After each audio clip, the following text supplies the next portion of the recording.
Materi ke-8 ini yang membahas tentang memodelkan data histori merupakan materi yang membahas bagaimana memodelkan data yang selalu berubah dari waktu ke waktu, ya.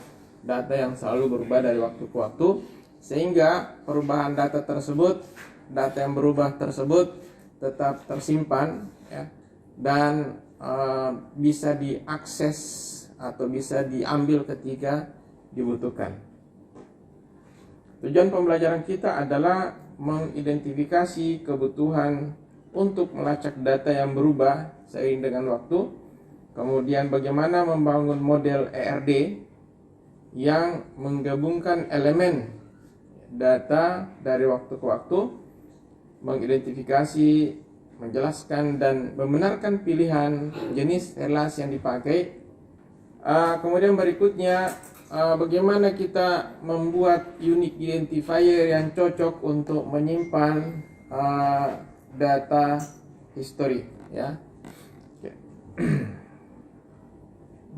Sebagai pengantar,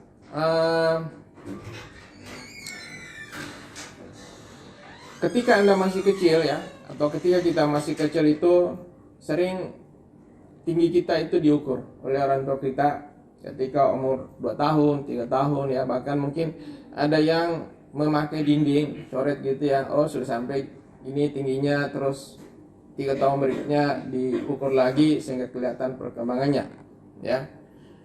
Nah, itu kalau dicatat, ya. Tetapi kalau tidak dicatat, maka kita tidak bisa tahu pada umur sekian kita punya tinggi itu berapa, pada umur sekian kita punya tinggi itu berapa. Nah, tinggi Anda itu termasuk data yang senantiasa berubah seiring dengan berjalannya waktu. Itu contoh, ya. Nah, apabila data tinggi tadi dicatat ketika diukur, ya, artinya kita bisa melacak histori data tersebut. Kita bisa lacak, ya. Itu tadi di tahun saya punya umur 5 tahun itu tinggi saya sekian, 6 tahun sekian dan seterusnya. Nah, itu data sederhana yang mungkin sebenarnya tidak ada gunanya, ya, tidak ada gunanya bagi kita, hanya sekedar untuk tahu saja. Nah, tapi dari sisi keperluan bisnis, ya, sebagian besar bisnis itu butuh data seperti itu, butuh history data, ya, untuk bisnis yang dijalani oleh sebuah organisasi atau perusahaan. Histori data itu dibutuhkan. Kenapa dibutuhkan? Karena dari histori data kita bisa menemukan tren dan pola. Bisa menemukan tren dan pola, dan tren dan pola ini nanti bisa dipakai untuk membuat inovasi bisnis. Bisa dipakai untuk membantu kita di dalam mengambil keputusan, ya. Membantu kita dalam mengambil keputusan. Makanya banyak ilmu-ilmu yang muncul dari data ini. Ya, mungkin Anda pernah mendengar namanya data mining. Ada yang tahu bahasa Inggris arti dari mining? Tambang. Ya, jadi menambang data. Dari mana data itu ditambang? Dari data-data yang tersimpan sebelumnya. Apabila kita menggunakan ilmu data mining, semakin besar data yang kita tambang, maka semakin bagus pula hasilnya. Data mining gunanya untuk apa? Bisa untuk prediksi, memprediksi. Bisa untuk bidang ilmu data science, ya. Jadi ketika saya punya data penjualan selama beberapa tahun, saya bagi per bulan, mungkin dari situ saya bisa menemukan pola bahwa kalau pada bulan sekian, ya, barang saya yang laku itu barang jenis A, pada bulan kesekian itu jenis B, pada bulan kesekian itu jenis C, dan seterusnya. Kenapa? Dari mana kita bisa tahu? Dari tren dan pola yang terbentuk pada data-data lama tersebut. Itu kalau kita menyimpan data lama, ya. Makanya kita harus membuat model ERD yang memungkinkan data lama tersebut tetap tersimpan. Contoh berikutnya, misalnya kita mempunyai tempat untuk penyewaan film, ya, penyewaan film. Kita punya data film-film mana yang disewa. Nanti di situ akan kelihatan statistiknya. Oh, yang paling sering disewa itu film ini. Kita mungkin bisa kategorikan film Hollywood, film India, film Jepang, film Cina, Hong Kong, dan seterusnya. Nah, di situ kelihatan yang paling tinggi tingkat penyewanya itu jenis film apa. Dari data itu, dari informasi itu, nanti kita bisa persiapkan ke depan. Oh, kalau begitu karena ini banyak disewa, maka ke depan saya akan menyiapkan jenis film-film. Kita akan menyiapkan jenis-jenis film apa yang nanti akan banyak disewa, ya. Dan yang sedikit penyewanya, berarti kita tidak perlu perbanyak. Atau mungkin stok yang sudah ada film-film judul tertentu yang tidak ada orang sewa. Nah, kalau tidak ada yang sewa, di pajangan itu disimpan saja di gudang, mengambil tempat, kita ganti dengan film yang baru. Nah, model-model seperti itu bisa dipakai untuk data-data history tadi nih, ya.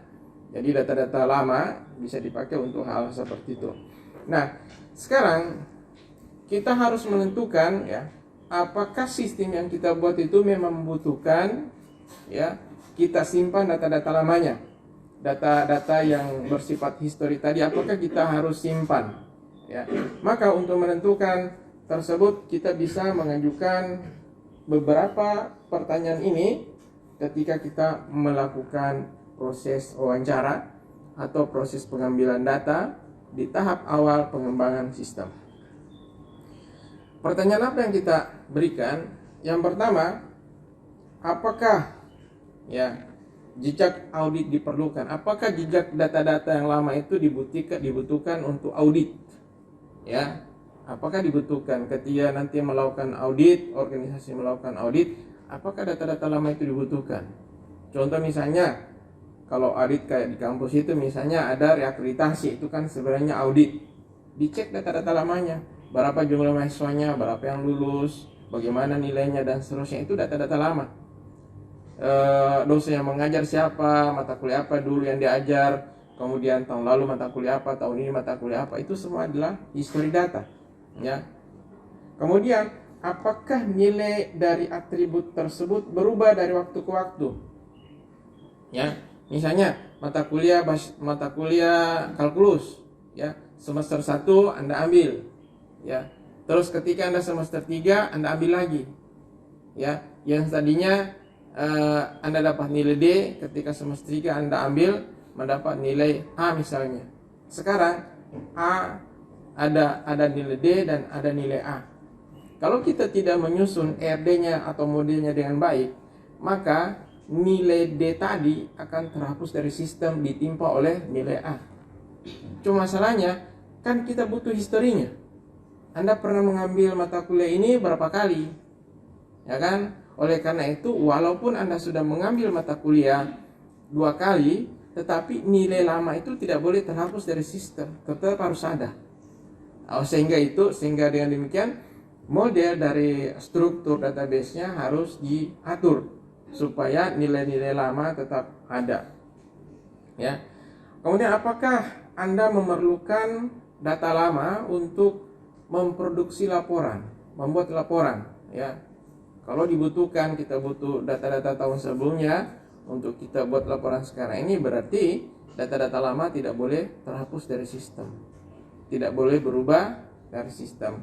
Kemudian apakah Anda perlu menyimpan versi data sebelumnya? Maka apabila seluruh pertanyaan ini tadi jawabannya adalah ya, maka kita harus membuat atau mendesain model yang mengakomodir data-data lama tetap ada. Nah, ini contoh perubahan data dari waktu ke waktu yang apabila kita tidak bijak di dalam membuat model, maka data lama akan terhapus, ya. Misalnya ini ada sebuah organisasi yang menyimpan data tentang gaji karyawan ya, sehingga dibuat sebuah entitas, nama entitasnya employee. Di situ ada ID employee, first name, last name, kemudian gajinya, week salary-nya, dalam 1 minggu berapa gajinya, dan tanggal berapa dia mulai mendapatkan gaji dengan nilai tersebut. Oke. Jadi ini keterangannya bahwa semua karyawan dibayar setiap minggu ya. Dan awalnya kalau kita buat seperti ini, entitas seperti ini, maka akan ada masalah ya. Oke. Nah, perusahaan ini atau organisasi ini perlu menyimpan catatan sejarah tentang bagaimana dan kapan gaji karyawan tersebut telah berubah. Ya, namanya karyawan kan ada kenaikan gaji ya, mungkin tiap tahun ya, tiap tahun dia naik. Cuma kalau entitasnya kita susun seperti ini, dengan gaji karyawan kita masukkan ke sini, ini ada masalah nih ya. Oke, supaya kelihatan masalahnya, saya mau memperlihatkannya di sini nih. Ini kan saya sudah share ya. Saya sudah share ya. Oke. Nah, kita perhatikan ini. Wah, ini tidak bisa di zoom rupanya. Oke. Mudah-mudahan jelas. Oke. Misalnya gini, ini kan entitas employee.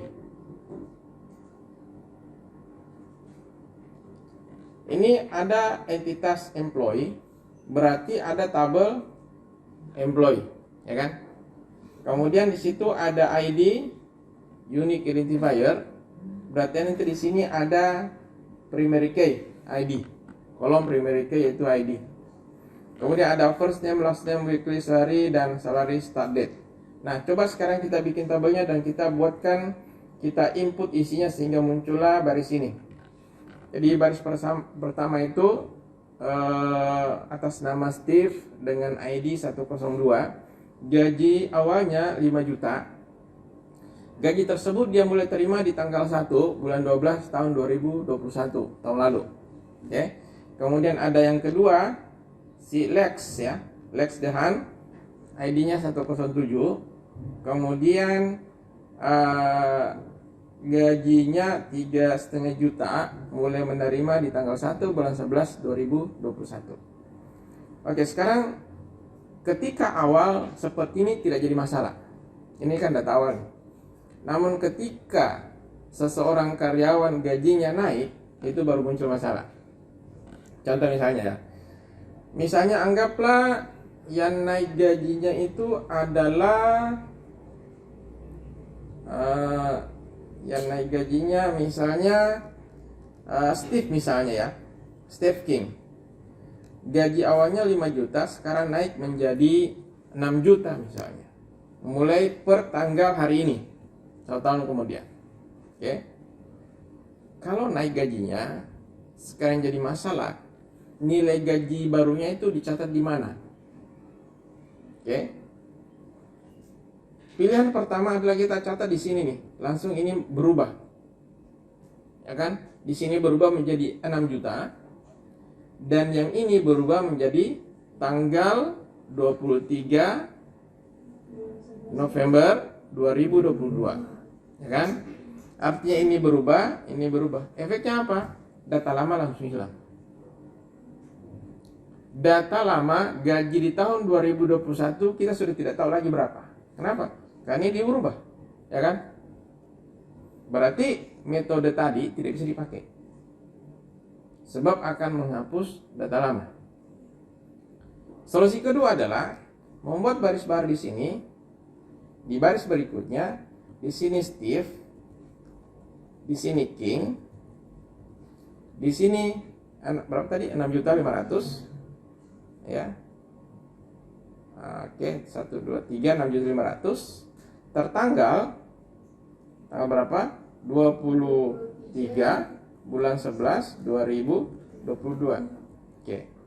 Yang jadi masalah itu di sini depan, ID-nya 102. Padahal kolom ini merupakan primary key. Di baris pertama sudah ada 102. Artinya di baris berikutnya tidak boleh lagi ada 102. Nah, itu kan masalah. Berarti metode kedua ini memang memungkinkan data lama dan data baru ada, tetapi yang jadi masalah tidak bisa diinput sebab sistem akan memberikan pesan error. Ya, karena akan ada data 102 pada kolom primary key. Berarti ini tidak bisa. Ini tidak bisa dipakai. Nah, kalau begitu solusinya apa? Nah, solusinya adalah data perubahan gajinya jangan ditempatkan di tempat yang sama dengan data karyawan. Dan itu memang kalau kita lihat ini ya, kalau kita lihat bentuk data ini, entitas ini menyalahi bentuk normal ke berapa? Ada atribut yang tidak tergantung kepada unique identifier. Itu menyalahi bentuk normal ke berapa tuh? Nah, bentuk normal pertama tidak boleh multi value, kan? Berarti bukan menyalahi bentuk normal pertama. Bentuk normal kedua menyatakan seluruh atribut harus tergantung kepada unique identifier. Nah, ini kan ada atribut yang tidak tergantung kepada unique identifier. Berarti entitas ini menyalahi bentuk normal kedua. Betul gak? Nah, kalau aturan bentuk normal ketiga, tidak boleh ada atribut non-unique identifier yang tergantung kepada atribut non-unique identifier. Nah, kalau ada masalah seperti ini, solusinya apa? Apa solusinya? Kalau ada pelanggaran terhadap bentuk normal kedua, apa? Dibuat entitas baru. Ya, atribut yang melanggar itu dibikinkan entitas yang baru. Yang mana yang melanggar? Yang ini nih. Weekly salary dengan salary start date. Kita bikinkan entitas baru. Jadi entitas yang barunya namanya salary history. Ya, atributnya adalah salary start date, kemudian weekly salary. Kita tambahkan satu salary end date, tanggal terakhir dia menerima gaji itu. Ya, ini sudah bisa juga otomatis ya. Salary end date itu sama dengan ya salary start date gaji berikutnya dikurang dengan 1. Mengerti maksudnya? Jadi maksudnya gini, apabila saya mulai terima gaji pertama di tanggal 1 Januari 2021, ya 1 Januari 2021, kemudian tanggal saya menerima kenaikan gaji berikutnya tanggal 1 Januari 2022, berarti salary end date gaji pertama saya adalah tanggal 31 Desember 2021. Ini adalah salary end date untuk gaji pertama.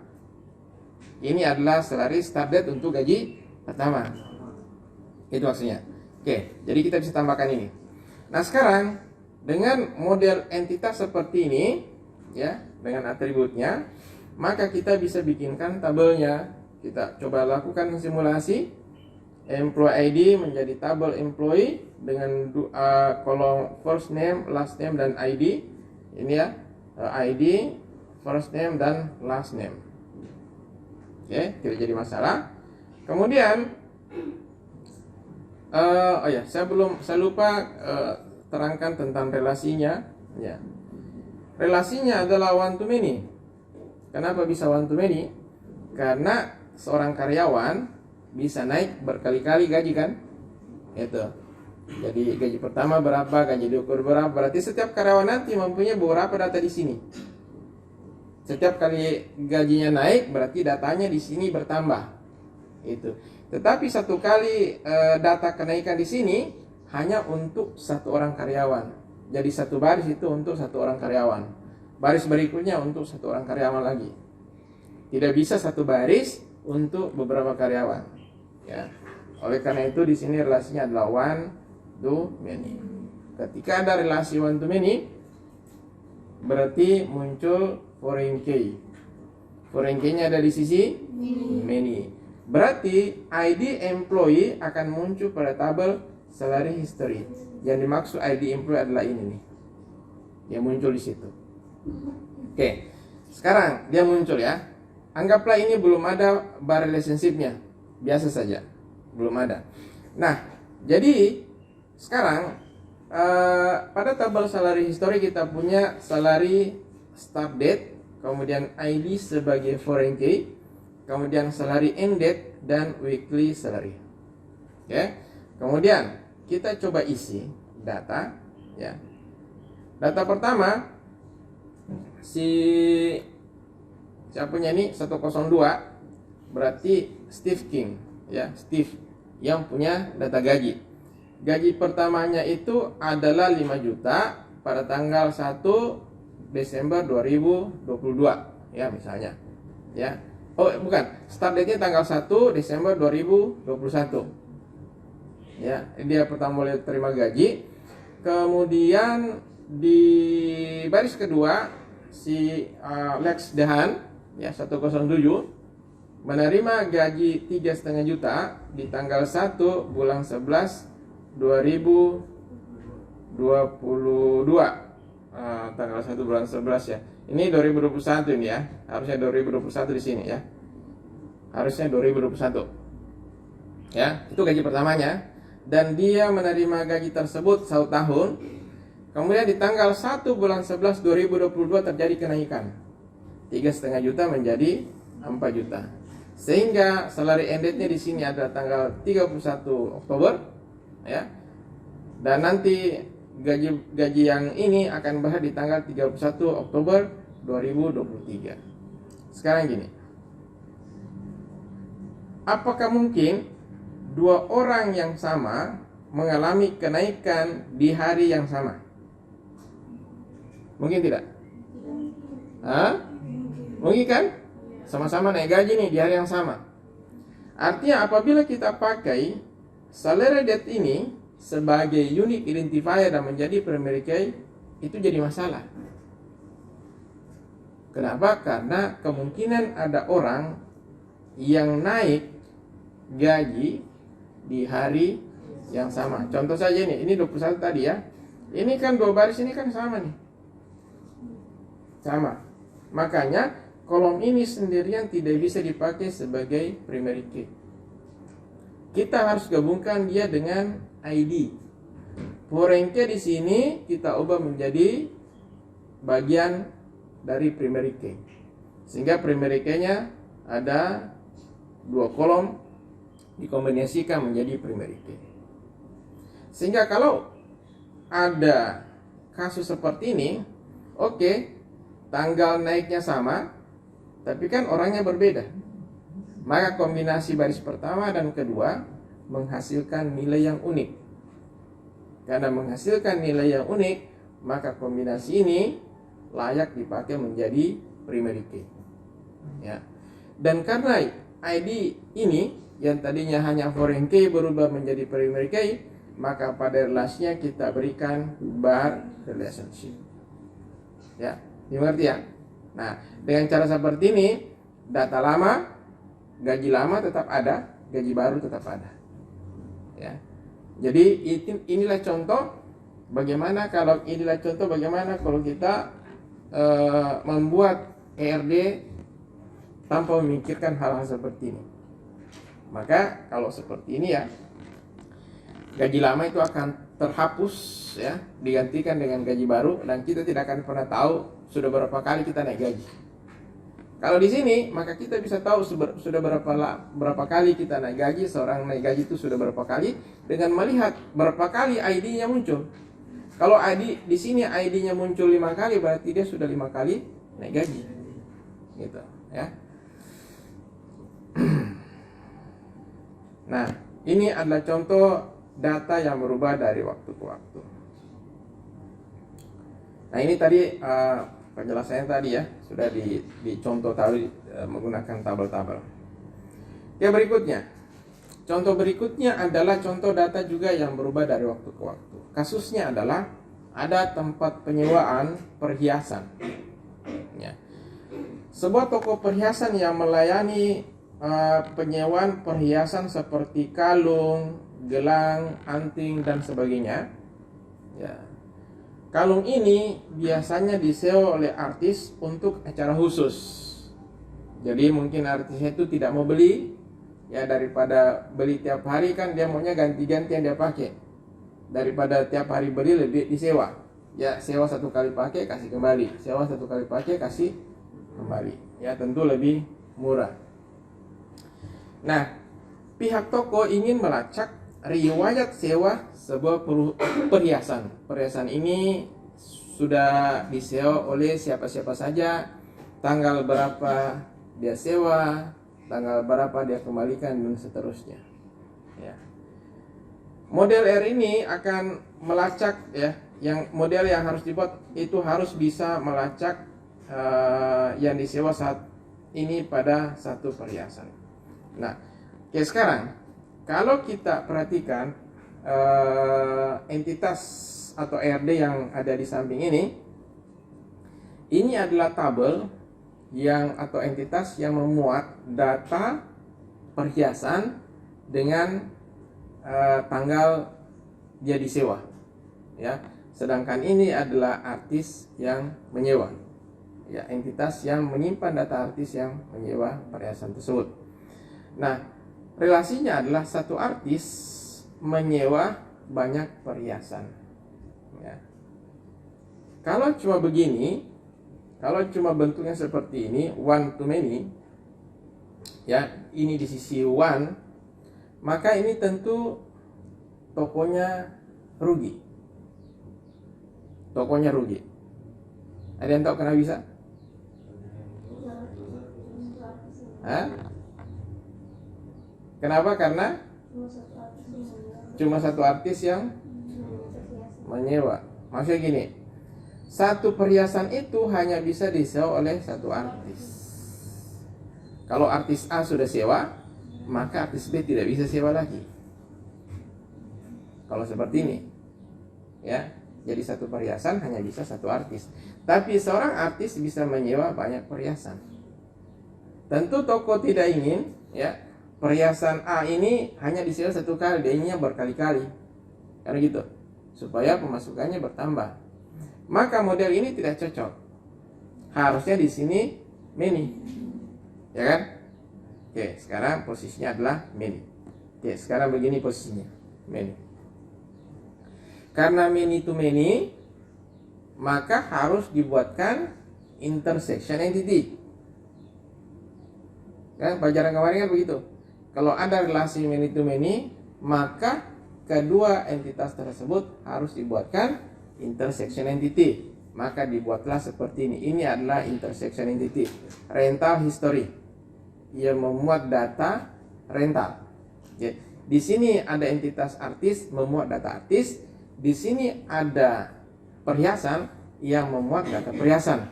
Ya, kode perhiasannya, keterangan perhiasannya, harga sewanya berapa, kemudian asuransinya berapa. Di sini tidak mencatat, pada entitas ini tidak dicatat tanggal sewanya kapan, siapa yang nyewa, tidak dicatat. Seluruh transaksi penyewaan tercatat di sini, di rental history.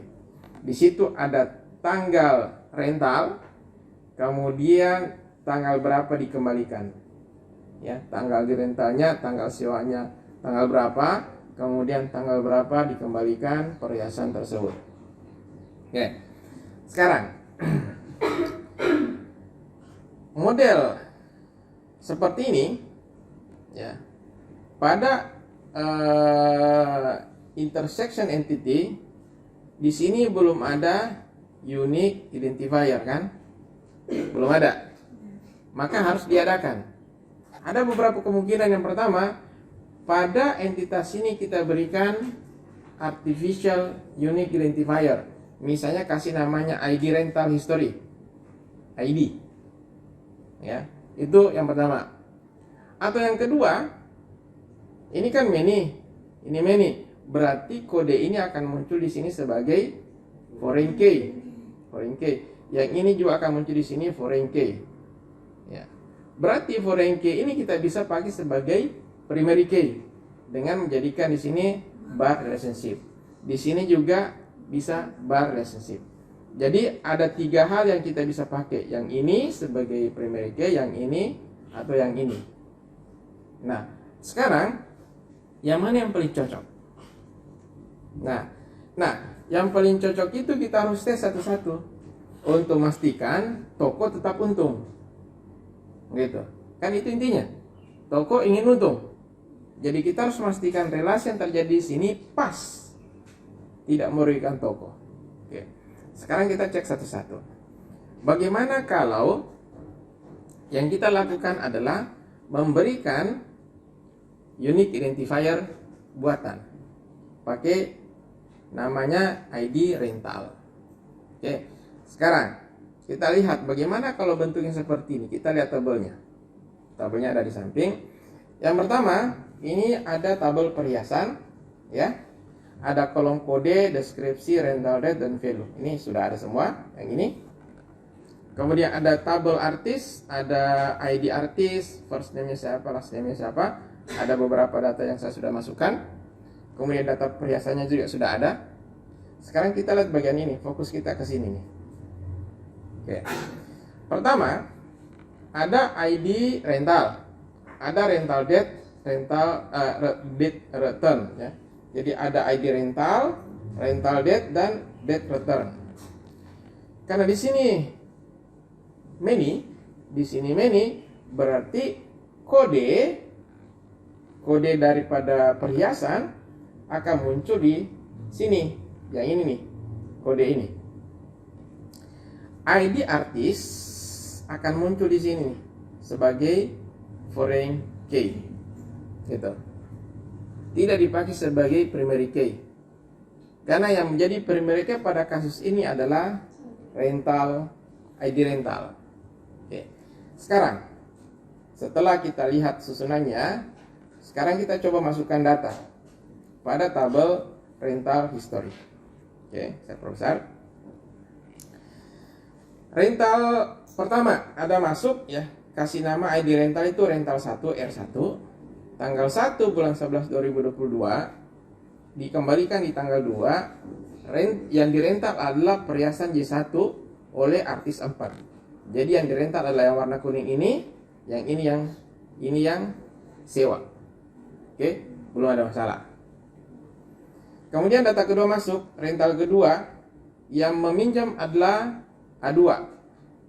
Yang dia pinjam adalah J3. Oke? Jadi A2, J3, A2. Belum ada masalah. Kemudian rental ketiga masuk. Orang ketiga masuk di tanggal yang sama. Oke. Kemudian dikembalikan di tanggal 2. Yang dirental adalah perhiasan 2 oleh A4. Oke. Berarti di tanggal 1 A4 menyewa berapa perhiasan? 2 perhiasan kan? Yaitu J1 dan J2. Kemudian di tanggal yang sama, ini boleh kan sama datanya kan? Kan bukan primary key. Oke, boleh sama. Ya. Yang tidak boleh kan cuma ini nih. Ya kan? Nah, di tanggal 1 di sini masuk R4. Boleh dong R4. Kemudian yang menyewa adalah A1, artis pertama. Yang dia sewa adalah J3. Ah, di sini muncul masalah. Ya, kenapa? Karena di tanggal 1 ini J3 masih disewa oleh A2. Ya kan? Secara sistem data bisa masuk ke database. Tidak ada masalah secara sistem. Datanya bisa masuk. Tetapi secara fisik bagaimana caranya? Dia mau sewa J3 padahal J3 sementara disewa oleh A2. Gitu. Jadi secara sistem ini tidak ada masalah. bisa dipakai, tetapi di secara kenyataan di dunia nyata tidak bisa. Sebab memungkinkan perhiasan yang sama disewa oleh orang yang berbeda di hari yang sama. Berarti ini tidak bisa dipakai. Ya, ini tidak bisa dipakai. Oke. Ini opsi pertama tidak bisa. Sekarang opsi kedua. Opsi kedua adalah dengan memakai bar relationship. Berarti ID artis masuk ke sini sebagai foreign key, kode perhiasan masuk di sini sebagai foreign key dan dijadikan menjadi primary key. Oke? Sekarang kita lihat tabelnya. Ini oke, sudah sama datanya.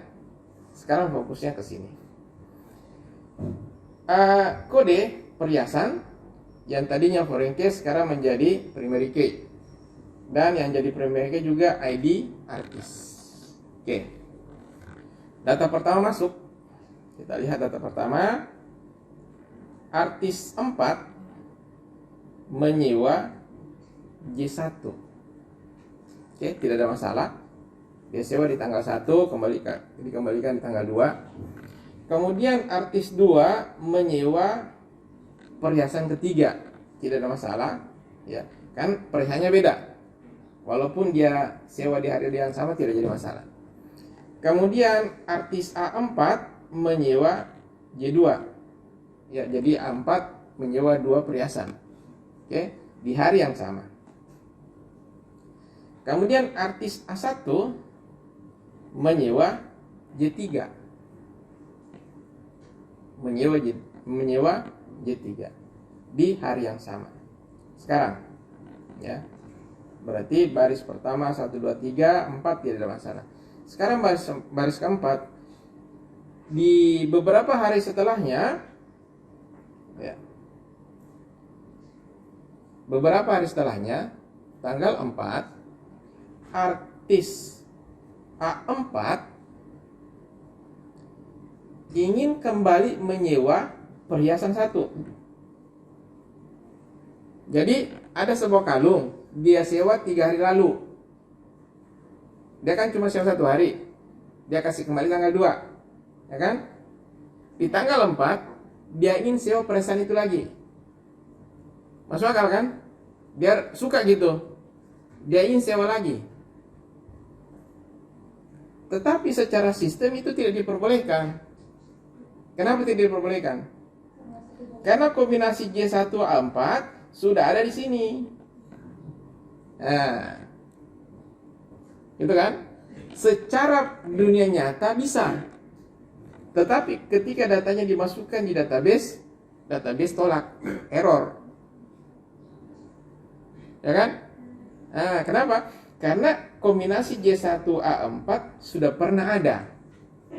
Kombinasi J1A4 sudah pernah ada di baris 1. Ya, yang ini. Terus kalau sudah pernah ada, maka di bawahnya, di baris-baris berikutnya tidak boleh lagi muncul. Yang rugi siapa? Hah? Bukan artis. Toko dong, ya kan? Toko yang rugi. Yang punya sistem ini toko. Masa toko membuat sistem yang merugikan dirinya sendiri? Kan tidak mungkin. Maka ini tidak bisa dipakai. Ya kan? Sudah 2 kombinasi bagaimana ID unique identifier menentukan transaksi yang terjadi. Ya. Oke. Sekarang opsi ketiga. Opsi ketiga adalah selain menggunakan bar relationship, ditambah lagi satu sini. Rental date dipakai sebagai primary key. Jadi sekarang ada 3 kolom yang bertindak sebagai primary key untuk mengatasi masalah yang kedua tadi. Ya, oke, ini langsung ceritanya. Ini J1 disewa oleh 4 di tanggal 1 kemarin. Sekarang dia mau sewa lagi J1 A4. Tapi kan primary kan ada 3. Di sini tanggal 1, di sini tanggal 4. Bisa masuk sistem? Bisa, karena sudah berbeda. Tapi muncul masalah baru nih. Oke, kita lihat masalah barunya apa. Saya hapus dulu nih. Yang jelas masalah yang yang kedua tadi sudah teratasi. Ya. Masalah yang kedua sudah teratasi. Masalahnya adalah, perhatikan, J1 di tanggal 4, ya, dia mau sewa A5. Ya. Dia mau sewa A5. Dulu ya. J1 A5 artis kelima mau menyewa J1 di tanggal 4, ya. Yang jadi masalah adalah di tanggal 4 yang sama J1-nya sudah disewa oleh A4. Secara sistem boleh, datanya bisa masuk, tapi secara kenyataan tidak bisa, karena A5 mau menyewa perhiasan J1 yang di hari itu sudah disewa oleh A4. Gitu. Secara sistem data bisa masuk, ini bisa masuk ini. Data baris terakhir ini bisa masuk ke sistem. Kenapa bisa masuk? Sebab primary key-nya berbeda. Ya, data pada kolom primary key itu beda. Berarti bisa masuk. Cuma secara sistem, secara kenyataan tidak bisa. Berarti menggunakan 3 buah kolom sebagai primary key, gabungan daripada kedua foreign key ditambah dengan rental date tidak mungkin dipakai. Ya. Oke, itu opsi ketiga. Sekarang opsi keempat. Opsi keempat adalah yang dipakai sebagai primary key gabungan antara kolom rental date di tabel rental history digabung dengan foreign key dari tabel artis, yaitu ID artis. Yang ini tidak dipakai sebagai foreign key. Ya. Tidak dipakai sebagai primary key. Foreign key dari tabel perhiasan tidak dipakai sebagai primary key. Sehingga ada 2 primary key. Ada 2 kolom yang dipakai sebagai primary key. Sekarang kita lihat kasusnya. Kita cek ya. Dengan metode ini, maka kita lihat misalnya A4 mau menyewa J4, ya, di hari tanggal 4 artis 4 sudah menyewa J1, dia sewa ulang ini, tidak ada masalah.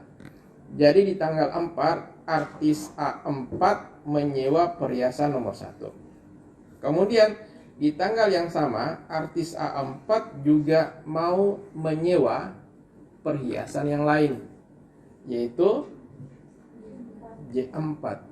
Ya mungkin dia mau sewa lagi perhiasan lain yang lain lah, ya. Nah, yang jadi masalah adalah data ini tidak bisa masuk ke sistem sebab ini data sama.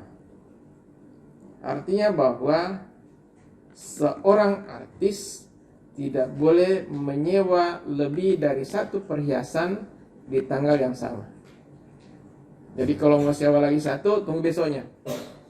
Yang rugi toko. Yang rugi toko, ya. Jadi dengan model ini di hari yang sama, ini hari yang sama, seorang artis tidak boleh menyewa perhiasan lebih dari 1, ya, atau beberapa perhiasan. Nah, tentu ini tidak bisa dipakai, ya. Jadi ini gabungan antara rental date dan foreign key dari ID artis tidak bisa dipakai sebagai primary key pada tabel rental history. Oke. Itu opsi keempat. Nah, tinggal kurang nih 1 opsi nih, ya. Nah, harusnya di sini ya. Ini lupa saya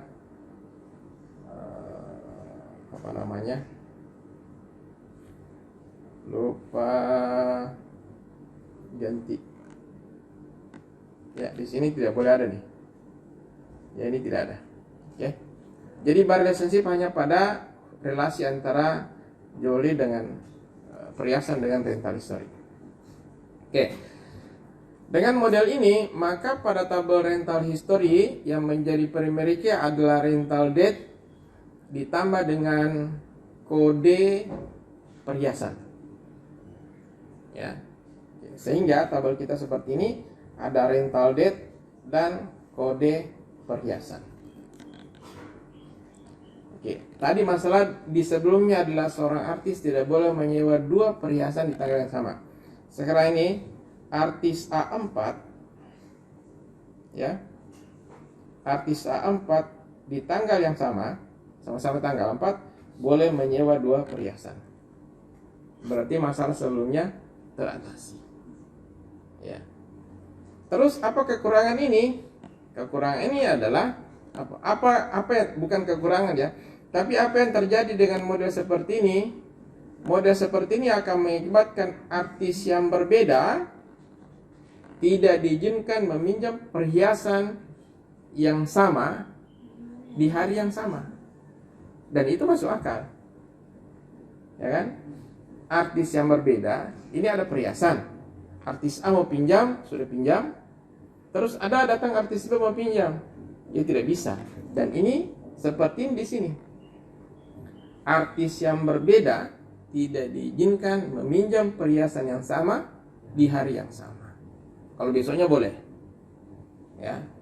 Nah, ini ada 5 kombinasi bagaimana kita menentukan unique identifier pada intersection entity. Setiap kombinasi menghasilkan efek yang berbeda. Tinggal nanti dilihat yang cocok untuk usaha kita itu yang mana. Ya. Cara untuk mengetahuinya memakai simulasi diisi di tabel, ya. Jadi bagaimana kalau seperti ini, kita coba lihat bagaimana data ketika kita masukkan tabel, apakah terjadi anomali atau tidak, ya. Kemudian bagaimana efeknya bagi organisasi. Apabila efeknya tidak bagus, berarti kita harus cari kombinasi yang lain. Nah, dari kasus ini ada pertanyaan sebelum kita masuk ke berikutnya, ya.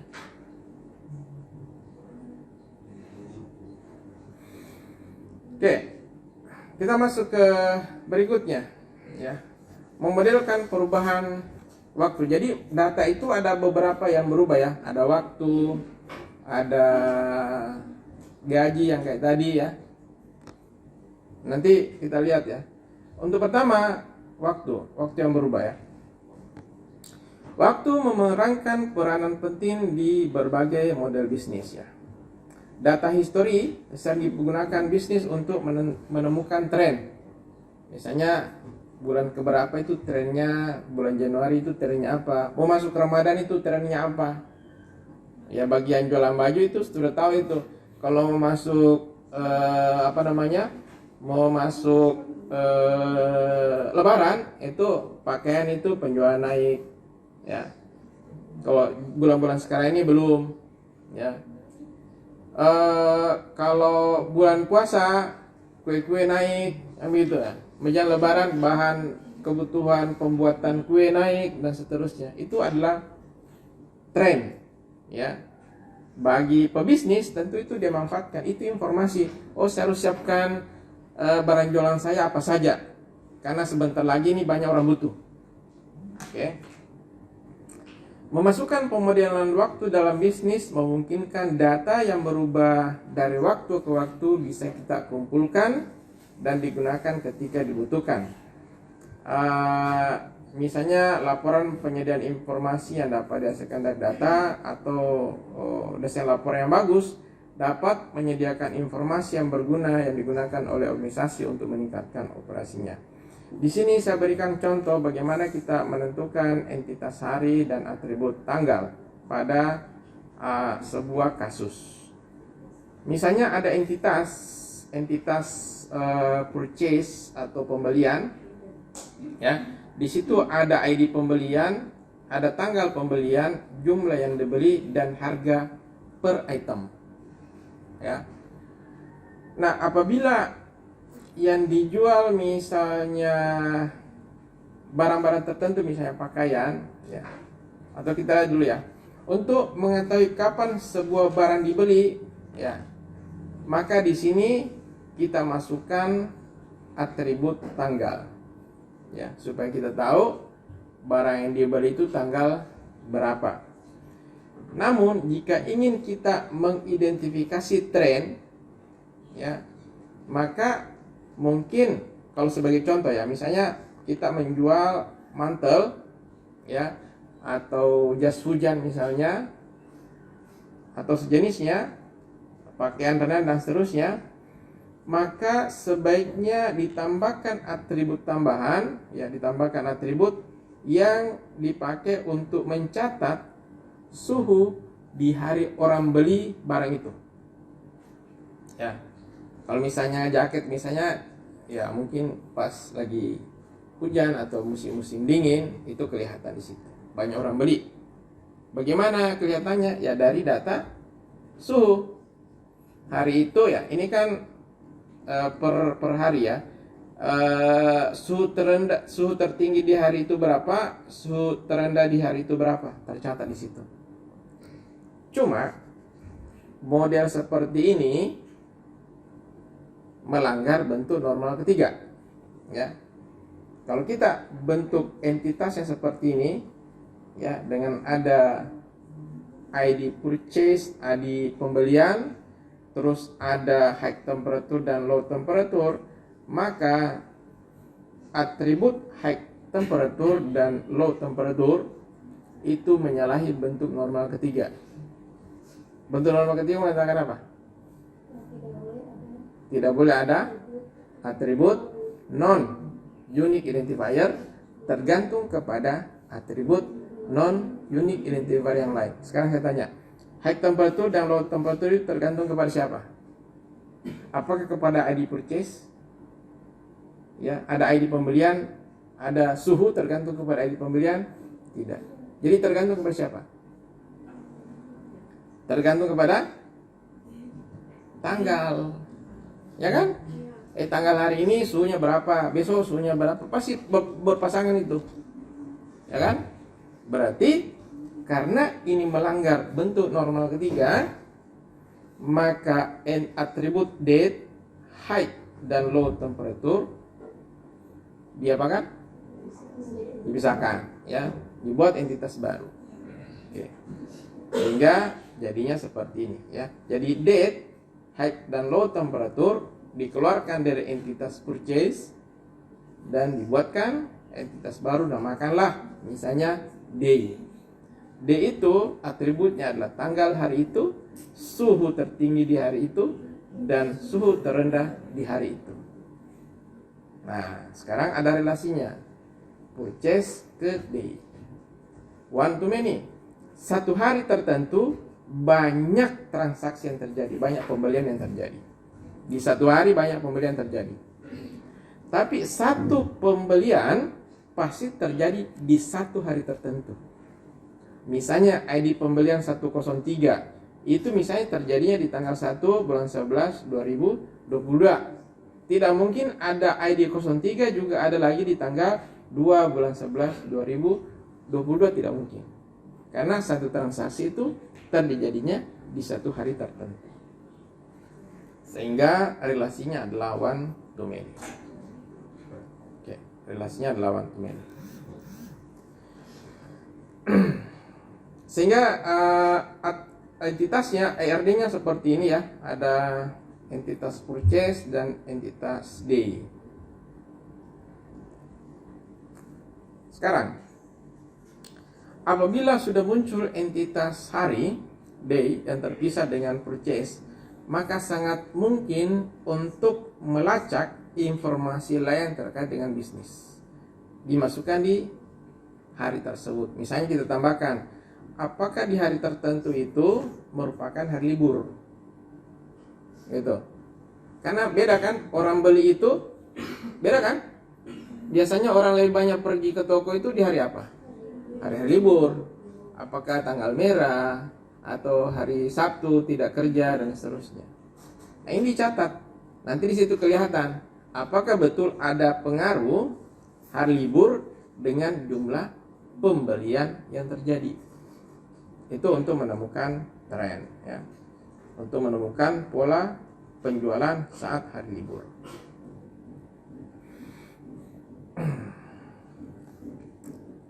Contoh berikutnya, constraint yang terkait dengan waktu, ya.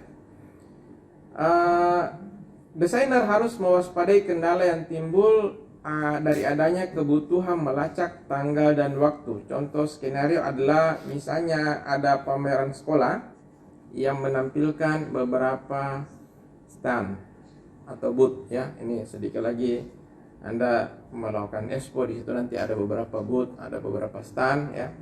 Dan setiap stand kan ada yang bertugas untuk jaga, ya, ada yang bertugas untuk jaga. Di sini yang melakukan penjagaan dan kita perusahaan atau sekolah ini menawarkan siapa yang mau menjadi sukarelawan. Jadi tidak ditunjuk, tapi menawarkan diri. Ya, saya bisa menjaga booth di tanggal sekian, jam sekian. Kenapa tentukan jamnya? Karena mungkin saya punya pekerjaan lain. Namanya kan relawan. Dia bekerja sesuai dengan waktu lowong yang dia punya. Gitu. Jadi manajer mendaftarkan sukarelawan atau volunteer untuk bekerja shift, ya. Jadi ada nanti shiftnya, pembagian waktu yang berbeda di stand yang berbeda. Jadi sukarelawan A mungkin hari ini dia jaga di stand A, stand nomor 1, mungkin besoknya di stand yang lain. Jadi tidak harus di satu stand tertentu terus menerus, jadi bisa berpindah-pindah. Sebuah stand hanya dikelola oleh satu sukarelawan, jadi yang jaga di situ hanya satu saja pada satu waktu tertentu. Beberapa sukarelawan dapat bekerja selama beberapa jam, yang lainnya bisa kurang dari itu, tergantung dari waktu luang yang mereka punya. Jadwal harus tentukan sebelumnya, jadi sebelum pelaksanaan itu jadwalnya sudah ada, ya. Tersimpan, nanti disimpan di entitas shift assignment schedule, sehingga manajer tahu, ya, kira-kira hari apa, di booth apa yang tidak ada yang jaga di situ. Kan tadi orang menawarkan diri sesuai dengan lowong, apa waktu lowong yang dia punya. Jadi ada kemungkinan nanti ada booth yang tidak ada yang bisa jaga di situ, ya. Di samping sudah yang lain terisi, mungkin yang lainnya sementara masih bekerja di tempat lain. Kalau kita lihat bentuknya, ya, rule-nya tadi, maka satu booth, ya, awalnya sih memang ini many to many. Satu booth kan di situ banyak volunteer yang bekerja berganti-ganti, kan, ya. Dan seorang volunteer bisa bekerja di beberapa booth di waktu yang berbeda. Jadi ganti-ganti, sehari ini di mana, besoknya di mana. Makanya awalnya itu antara booth dengan volunteer itu relasinya langsung begini, many to many. Cuma karena masalah kalau many to many, maka dibuatkanlah intersection entity shift assignment schedule yang nanti di situ memuat tanggal tanggal seorang volunteer itu bertugas dan dia bertugas di booth mana. Makanya di sini ada bar relationship, ya. Bar relationship ini memastikan bahwa di tanggal tertentu di jam yang sama tidak boleh ada satu orang volunteer bekerja atau bertugas di booth yang berbeda. Dan waktu tugas tidak boleh juga overlap, ya. Satu hal yang harus ditambahkan juga bahwa end time, waktu bekerjanya, kapan dia terakhir bekerja, harus lebih lambat daripada start time. Jadi kalau start time-nya jam 7, maka end time-nya harus setelah itu, lebih lambat, ya. Tidak mungkin start time-nya jam 7 tapi end time-nya jam 6. Itu maksud dari ini. Waktu start time seorang volunteer tidak boleh berada di antara start time dan end time sukarelawan lain di booth yang sama. Jadi maksudnya gini, booth 1 di situ ada bertugas A di jam 7 sampai jam 8. Maka si B jam bertugasnya tidak boleh di antara jam ini di booth 1. Tidak boleh. Kenapa? Karena sudah ada yang jaga, yaitu si A. Harus berada di luar ini, ya. Itu beberapa constraint yang terkait dengan waktu. Yang apabila nanti kita tidak bisa masukkan constraint tersebut pada pada ERD, maka kita bisa tambahkan nanti pada pemrogramannya, ya. Oke, kemudian berikutnya kondisi non transferable, tidak boleh baku tukar. Ya, mungkin nanti karyawan atau volunteer yang bekerja pada atau jadwal yang sudah dikeluarkan di tabel ini tidak boleh baku tukar. Misalnya saya kerjanya di booth 1, terus ayo kita baku tukar, kamu di booth 1, saya di booth yang tempatmu sekarang. Tidak boleh, ya. Itu karena tidak boleh, maka pada RD ini diberikan simbol diamond yang menandakan bahwa ini merupakan non transferability. Data yang sudah ada tidak boleh lagi diubah. Jadi panitia bisa mengatur bahwa seorang volunteer tidak bisa dialihkan ke volunteer lain atau tidak bisa diganti, ya, kecuali waktu shiftnya belum dimulai. Oke, sehingga di sini muncul non transferable relationship. Itu untuk waktu. Sekarang untuk perubahan harga. Tadi itu perubahan waktu, ya. Untuk perubahan harga, histori harga itu penting, ya, untuk simpan dan dimodelkan jika kita ingin mencari tren atau menentukan nilai apresiasi atau depresiasi barang, ya. Apresiasi dan depresiasi. Ada yang tahu istilah apa ini? Apresiasi dan depresiasi, ya. Jadi ada pengurangan dan penambahan nilai barang. Jadi kadang-kadang barang itu naik harganya, kadang-kadang dia turun. Nah, itu kan harus dicatat, ya. Ada yang tahu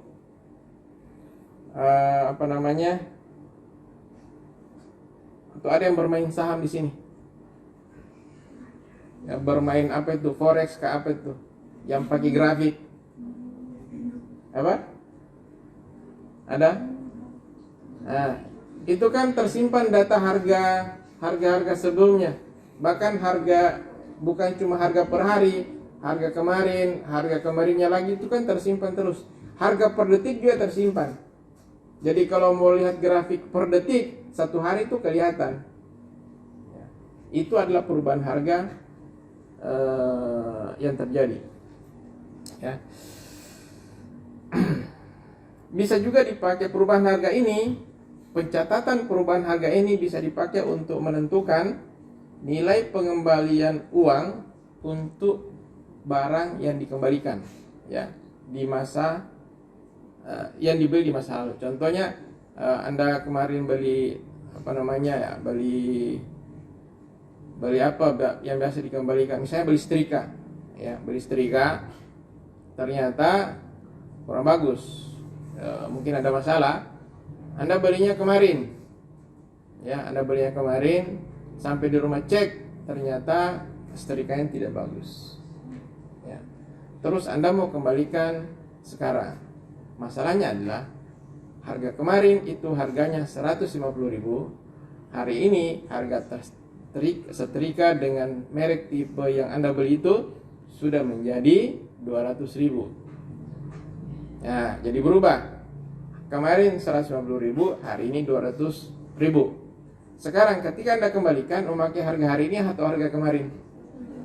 Harga kemarin. Tapi bagaimana kalau tidak tercatat? Nah, database tokonya itu, ya, tidak tidak desain dengan bagus. Nah, tentu yang rugi toko kan? Tentu yang dia kembalikan adalah harga yang ada di database, itu harga hari ini. Yang untung adalah pembeli tadi. Kalau begitu setiap hari datang beli, kasih kembali besok, ya. Nah, itu adalah contoh bagaimana kita menggunakan harga, perubahan harga untuk keperluan tertentu. Jadi kalau perubahan harga tersebut tersimpan dan ada kasus seperti tadi, maka harga pengembalian barang tadi harusnya pakai tanggal berapa dia beli barang tersebut.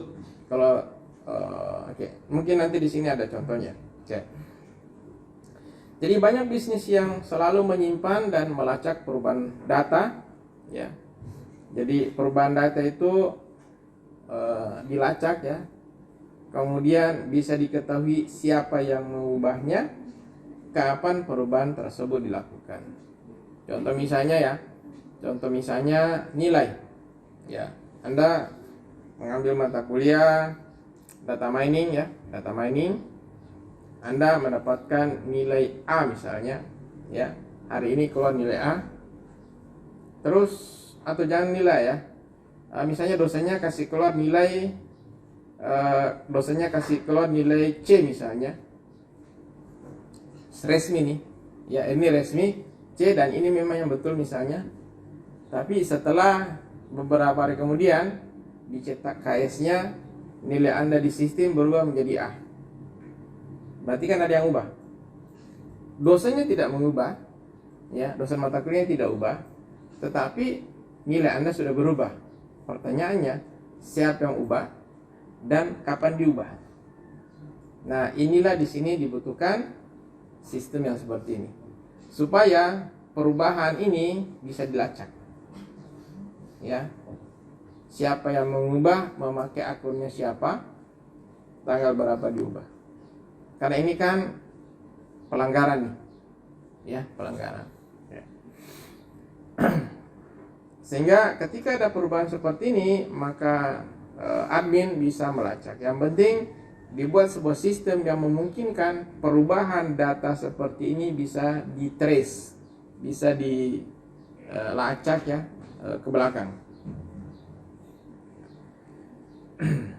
Perubahan harga sering menjadi pertimbangan penting saat membuat model proses bisnis. Misalnya pasar saham, harga berubah tiap detik, ya. Sehingga pialang saham itu harus bisa mengetahui kapan dia beli saham dan kapan dia jual saham. Ya. Jadi ada beberapa dosen seperti itu. Biasanya kalau sebentar lagi mengajar itu dia pantau itu saham tuh. Pas itu dia harga saham turun langsung beli, tak, sehingga Anda diabaikan. Ini itu terbaik tidak boleh, ya. Ya, tapi yang jelas intinya bahwa pergerakan saham bagi pialang saham itu dipantau. Ya, ada grafiknya. Dan itu yang dipakai untuk menentukan pengambilan keputusan kapan dia masuk untuk beli dan kapan dia jual. Ya, ketika harga turun dia beli, ketika harga naik dia jual. Kadang-kadang salah, harga turun dia beli, ternyata harganya masih turun lagi. Ketika titik ini dia beli dan masih turun, berarti yang beli tadi itu rugi. Dia harus tunggu dia naik ulang. Setelah naik melewati harga tadi, baru dia bisa jual untuk dapatkan untung. Ya, nah itu ada polanya, dan itu yang dipakai, ya, bagi pialang saham. Kemudian contoh berikutnya bisnis konstruksi. Ada sebuah proyek 5 tahun, ya. Kita semua tahu bahwa bahan bangunan itu berubah dari tahun ke tahun. Proyeknya mulai tahun ini, ya. Maka harus diperkirakan sampai 5 tahun ke depan itu harga bahan bangunan, semen, besi dan sebagainya itu 5 tahun ke depan berapa. Kita tidak boleh mematok harga 5 tahun ke depan, harga besi sama dengan harga hari ini. Pasti proyeknya rugi. Ya. Ya, kalau bangun dalam 1-2 hari, ya 1 minggu selesai tidak jadi masalah. Karena kalaupun berubah harganya mungkin sedikit. Tapi kalau 5 tahun itu bisa banyak itu perubahannya. Ya. Oleh karena itu harus pintar-pintar memprediksi. Ya. Sehingga data-data harga lama itu tetap harus disimpan untuk memperkirakan mungkin ke depannya bagaimana. Ya.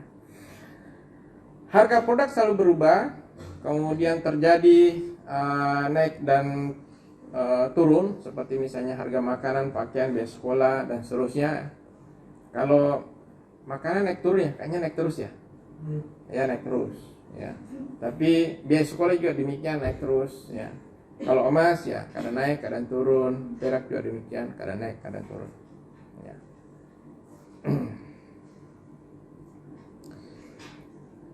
Contoh misalnya bagaimana melacak,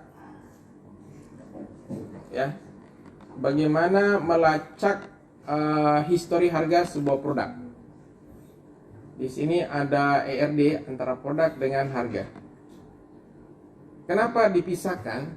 Karena kalau pada tabel produk, ya, di situ juga kita masukkan entitas harga, maka ketika harga berubah, harga lama langsung hilang. Sama dengan kasus yang pertama tadi, gaji, yang contoh pertama sekali itu. Ketika gaji naik, ya, jadi antara data karyawan dengan data kenaikan gajinya disimpan di satu tabel atau di satu entitas, maka ketika terjadi perubahan gaji lama langsung hilang datanya. Begitu juga dengan ini. Apabila harga barang kita masukkan di sini, maka ketika harga barangnya berubah, maka data lama hilang. Nah, supaya kita bisa catat harga lama, maka data harga lama itu kita simpan di entitas yang berbeda. Jadi kita harus catat harga sekarang itu di tanggal berapa. Kemudian kalau ada berubah, berarti tabelnya kita tambah data lagi di baris baru, di tanggal berbeda dengan yang sebelumnya dengan harga yang berbeda. Jadi kita bisa melakukan tracing, ya, harga-harga itu di waktu-waktu sebelumnya itu bagaimana.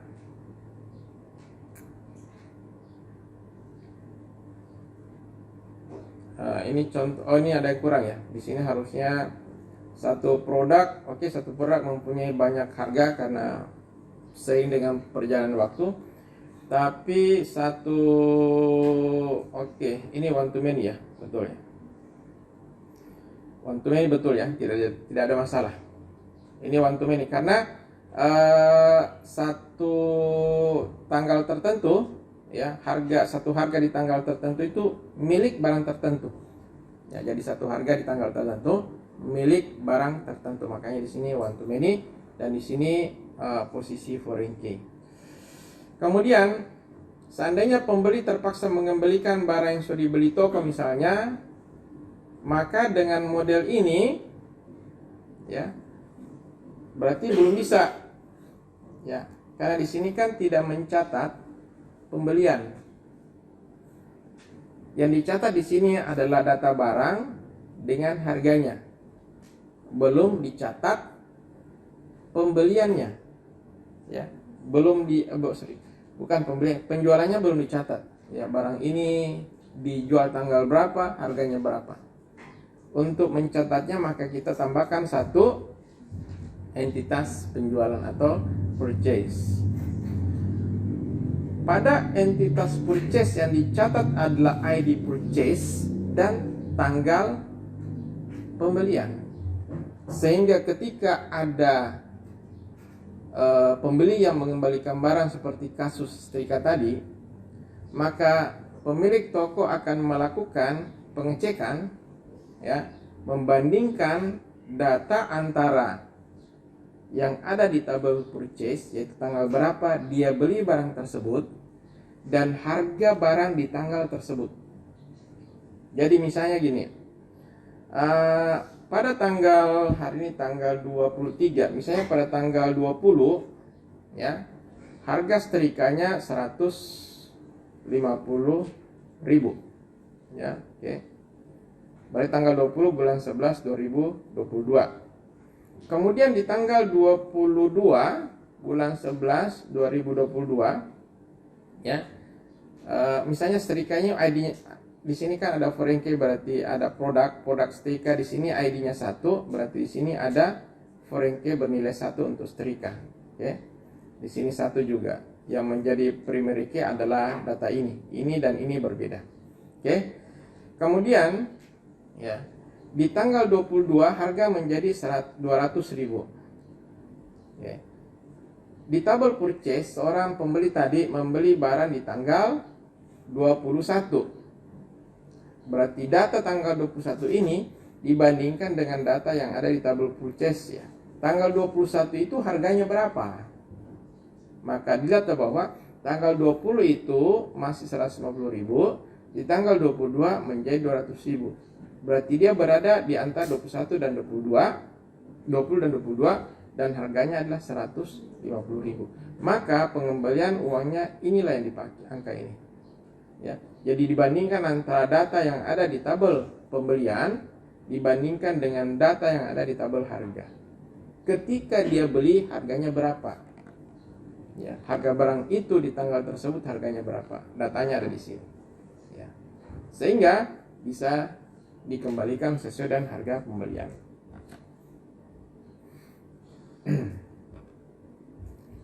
Nah, itu bagaimana memodelkan data yang berubah. Pada kasus kita tadi ada beberapa contoh, terutama tentang terkait dengan waktu dan harga. Dan itu memang yang paling banyak harus dicatat, ya. Sebelum masuk ke berikutnya, ada pertanyaan? Ya. Sebelum kita masuk ke konvensi penggambaran RD. Oke.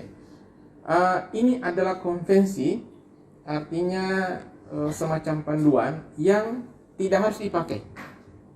Ya, Anda mau memakainya silakan, tidak mau pakai juga silakan. Tetapi kebanyakan kalau kita pakai panduan ini, gambar menjadi lebih bagus dan gampang terbaca. Ya, karena kunci utama dari penggambaran RD adalah bagaimana kita membuat model RD yang benar dan posisi-posisi entitasnya itu bagus, rapi, sehingga mudah dimengerti. Oke. Yang pertama, bahwa ternyata semakin besar atau semakin banyak entitas yang terlibat di dalam sistem itu, semakin rumit gambar RD-nya. Semakin rumit dan semakin susah kita meletakkan RD dengan format yang jelas, ya, sesuai dengan konvensi penggambaran entitas misalnya, dan semakin susah untuk kita baca. Oleh karena itu, di sini diberikan dua buah konvensi yang bisa dipakai. Yang pertama, Anda tempatkan entitas dengan volume transaksi tertinggi di kiri atas. Oke, Anda punya kertas seperti ini. Oke. Kiri atas itu maksudnya di sini. Jadi kalau Anda mempunyai 10 entitas, lihat di antara ke-10 entitas itu yang mana yang volume transaksinya paling tinggi. Maka Anda gambar entitas itu sebelah sini. Entitas berikutnya nanti bisa menyusul ke sebelah sana atau ke sebelah bawah. Entitas berikutnya, ya, entitas yang terhubung dengan entitas yang pertama kali kita gambar.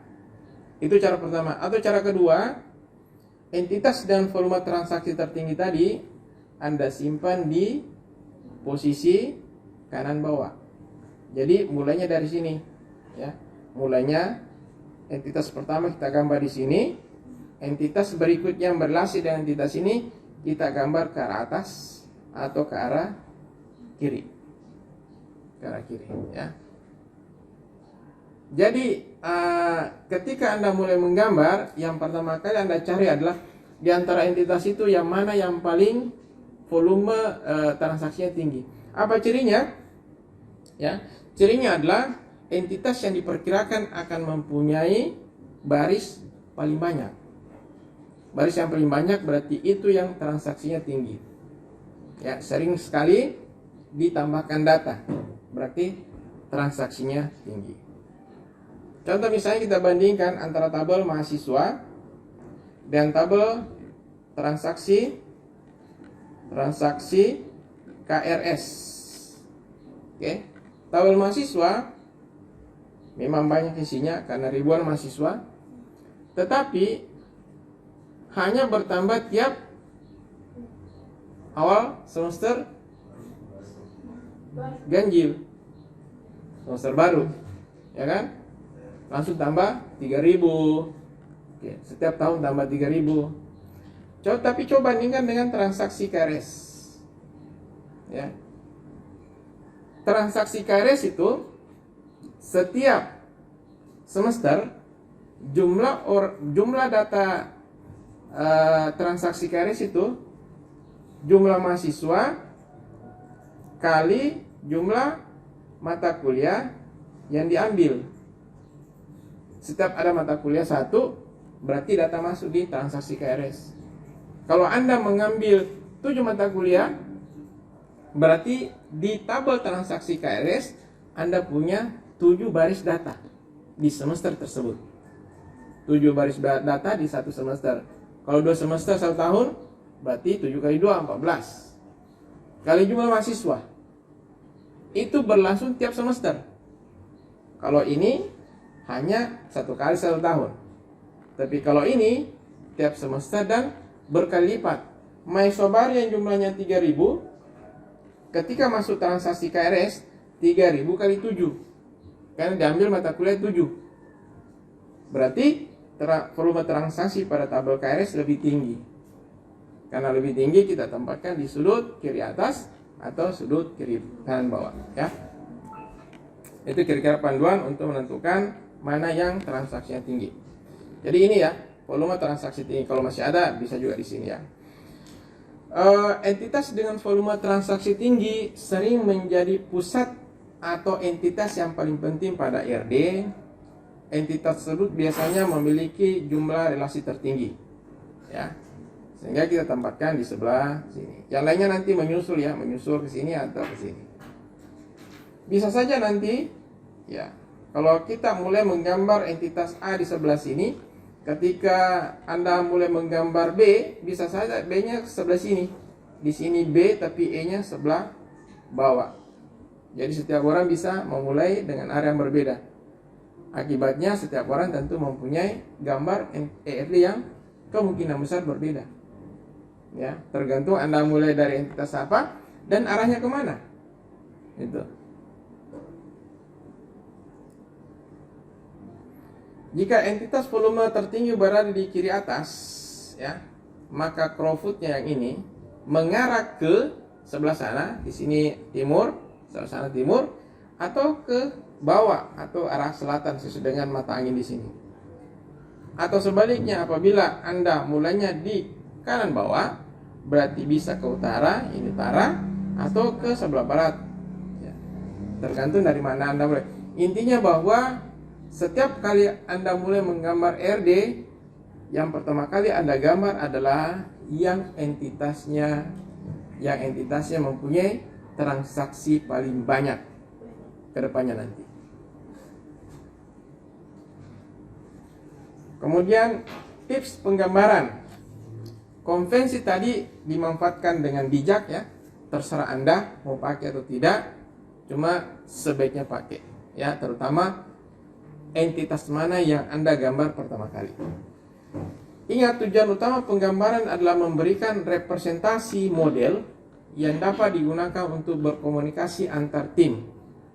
Kalau Anda mempunyai sebuah perusahaan IT yang bekerja di bidang hal seperti ini, maka Anda tidak bekerja sendiri, tapi Anda bekerja tim. Maka ERD ini nanti dipakai untuk berkomunikasi dengan tim, bahwa nanti sistemnya itu seperti ini. Sehingga Anda tidak perlu diterangkan satu-satu, cukup pakai ERD itu semua tim sudah mengerti. Ya, satu ilmu ya, satu ilmu. Konvensi jangan sampai mengganggu keterbacaan dan kejelasan gambar. Ya, jadi kadang-kadang konvensi kita bisa abaikan apabila gambar yang kita buat justru menjadi tidak jelas. Ya, kejelasan penggambaran merupakan kriteria yang paling utama ya, bukan utara. Oke. Untuk menjadi jelas dan bisa dibaca dengan baik, Anda harus menghindari melewati garis relasi atau melewati sebuah entitas. Jadi misalnya gini, Anda punya entitas, tiba-tiba Anda kasih garis relasi di atasnya untuk menghubungkan entitas yang ada di sini dengan yang di sini. Ya, ini harus dihindari. Ya, ini kasih pindah ke atas lah sedikit sehingga jadi di sini ya, sehingga begini tidak melewati entitas ini gitu. Ya, hindari baris yang melintasi entitas, gunakan ruang kosong yang ada, Jika gambar terlalu besar, maka Anda bisa menggambar menjadi sub diagram yang lebih kecil. Jadi bagian pertama ada di halaman pertama, kemudian sub diagram berikutnya ada di halaman berikutnya. Ya. Ini contoh penggambaran yang salah. Kenapa? Karena antara A dan antara A dan C melewati ini garis ini, terjadi persilangan. Kemudian berikutnya D ke C melewati entitas ini. Ya. Maka diperbaikilah dengan model ini yang di sampingnya ini. Ini modelnya. Ini lebih rapi, padahal ini maksudnya sama. Antara ini dengan ini sama. Cuma ini lebih rapi. Ya, coba perhatikan D A ya, ini D A, kemudian D ke C. Ini D ke C nih. C ke A. C ke A. Ini sama. Cuma gambarnya beda. Nah, ini tentu lebih gampang dibaca oleh anggota tim. Kemudian untuk subdiagram, Anda kelompokkan entitas yang memiliki kesamaan ya. Contoh misalnya antara entitas employee ya. Ini departemen ya. Entitas departemen ya. Departemen, kemudian ada job. Ya, ini dianggap satu kelompok. Ya, satu kelompok yang dikelola oleh bagian HRD misalnya. HRD. Ini satu kelompok. Maka ini digambarkan di satu kertas. Kalau misalnya seluruh entitasnya itu kalau kita gambar tidak buat di satu kertas. Ya. Jadi kita harus bagi-bagi. Nah, bagian ini yang dikelola oleh bagian HRD, kita gambar di lembar pertama. Kemudian bagian entitas yang lainnya, misalnya yang berbicara tentang lokasi tempat kerja atau lokasi perusahaan, itu di lembaran yang lainnya. Ya, ini adalah entitas yang berbicara tentang lokasi digambar di satu halaman. Sedangkan entitas yang dikelola oleh HRD digambar di halaman yang lain. Boleh seperti itu. Ya, daripada bertumpuk di satu kertas yang menyebabkan gambarnya menjadi kacau, lebih baik dipisah menjadi subdiagram yang lebih kecil. Ya. Oke, saya kira itu untuk pertemuan hari ini. Ya, ini adalah akhir dari materi ke-8. Ya, tentang bagaimana memodelkan data yang selalu berubah ya dari waktu ke waktu, sehingga data lama tetap ada dan data baru juga bisa kita masukkan ke dalam database. Apabila ada pertanyaan, dipersilakan. Oke, baik, saya kira itu untuk hari ini. Terima kasih semua atas kehadirannya. Insya Allah pekan depan kita lanjutkan di materi berikutnya. Assalamualaikum warahmatullahi wabarakatuh.